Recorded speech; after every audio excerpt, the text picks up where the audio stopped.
இனி வீட்லயே பானிபூரி செய்யலாம் எல்லாரும். ஆச்சி பானிபூரி கிட்.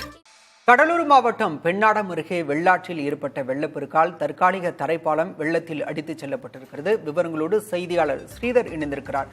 ஸ்ரீதர், இந்த தரைப்பாலம் அடித்துச் செல்லப்பட்டதுனால போக்குவரத்து ஏதேனும் பாதிக்கப்பட்டிருக்கா? கிராம பகுதியில் ஏதேனும் துண்டிக்கப்பட்டிருக்கா? என்ன நிலவரம்? தரைப்பாலம் என்று சொல்வதை விட அரியலூர் மாவட்டம் கடலூர் மாவட்டத்தை இணைக்கும் பிரதான பாலம் என்று கூட கூறலாம்.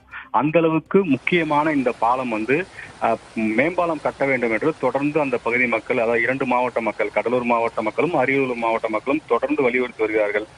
குறிப்பாக இந்த பாலம் வழியாகத்தான் கடலூர் மாவட்டமும் அரியலூர் மாவட்டமும் விவசாயிகளும் சரி, அங்கிருந்து அரியலூர் மாவட்டத்திலிருந்து கடலூர் மாவட்டத்திற்கு பள்ளிக்கும் கல்லூரிக்கும் மருத்துவமனைக்கும் வரும் மக்கள் அதிகமாக இருக்கும் காரணத்தினால் தரைப்பாலம் போடப்பட்டது.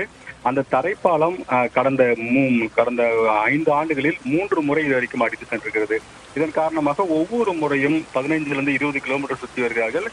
கிட்டத்தட்ட 20 30 கிராம மக்கள் இதனால் பாதிக்கப்படுகிறார்கள். அரியலூரும் கடலூர் மாவட்டம் இணைக்கும் இந்த பிரதான மேம்பாலம் பல ஆண்டுகளாக கட்டப்பட்டு வருகிறது. அது ஆமை வேகத்தில் நடைபெறும் காரணத்தினால் இந்த தரைப்பாலத்தை தான் பிரதானமாக பயன்படுத்தி வருகிறார்கள். அந்த பாலம் தான் தற்போது வெள்ளாற்றில் ஏற்பட்ட மழையின் காரணமாக அடித்து செல்லப்பட்டிருக்கிறது. இதனால் தற்போது மீண்டும் இந்த கிராம மக்கள் பல கிலோமீட்டர் சுற்றி ஒரு நிலை ஏற்பட்டது. அதுவும் குறிப்பாக கோடையில் பெய்த மழையிலே இந்த தரைப்பாலம் தாங்கவில்லை. அது மட்டும் இல்லாமல் அதன் அருகே கட்டப்பட்ட பாலம் முழுமையாக மேம்பாலம் முடிக்கப்படாத காரணத்தால் அந்த மக்கள் பாதிக்கப்படுகிறார்கள். கிட்டத்தட்ட அந்த பகுதி முழுவதுமாக இந்த வழியாகத்தான் செல்ல வேண்டும். வேறு வழி இல்லாத காரணத்தினால் இந்த பாலம் பிரதான பாலமாக சொல்லப்படுகிறது.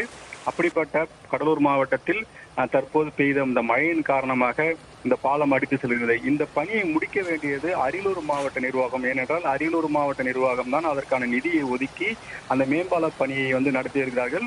ஆனால் அது பல ஆண்டுகளாக முடிக்கப்படாத காரணத்தினால் இந்த பாதிப்பென அந்த பகுதி மக்கள் வேதனை தெரிவிக்கிறார்கள். குறிப்பாக இந்த மழை கடலூர் மாவட்டத்திற்கு ஒரு நன்மை செய்தாலும் இதுபோல இடங்களில் மிகப்பெரிய ஒரு பாதிப்பை ஏற்படுத்தியிருக்கிறது இந்த கோடை மழை.